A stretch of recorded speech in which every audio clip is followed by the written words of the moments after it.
I used to have a temporary job of organizing someone's house until I realized that she was keeping records of me.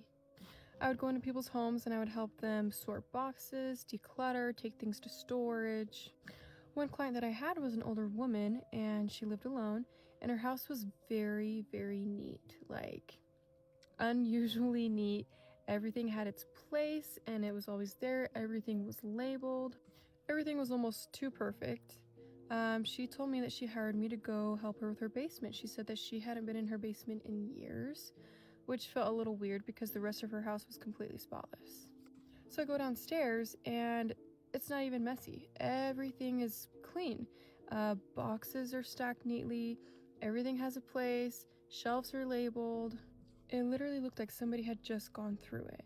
But she insisted that I help her go through the boxes again, so I do. And I start opening them up and taking things out, and everything's looking normal. Most of them just have old clothes, books, papers, those kinds of things. I grabbed one box and it wasn't labeled. I opened it up and it had a bunch of folders in it. Each one is labeled with a date, so I pick one up and I open it, and there are notes in it about me. My name, my schedule, the days that I had been coming into her house, when I would arrive, what I would wear, and when I would leave. Like crazy little details. I closed it up and I opened up another folder, and that one too was about me, and it had so many details and descriptions. It was like somebody was following me or watching me before I even started this job. And then in the back, like underneath this box, there were more folders.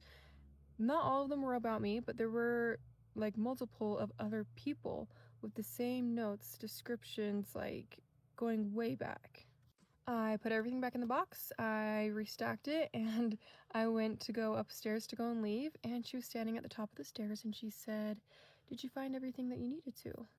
I didn't know what to say, so I just nodded and I said, "Yeah, I'm so sorry, I have to leave early. I have like a family emergency." And she just kind of nodded. She didn't ask any questions, and she said, "That's okay. I've already learned what I needed to."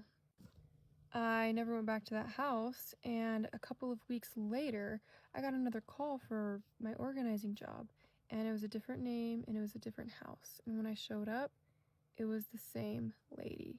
I immediately just left. I didn't say anything. When she opened the door, I left with all of my things, and I'm now currently looking for a new job.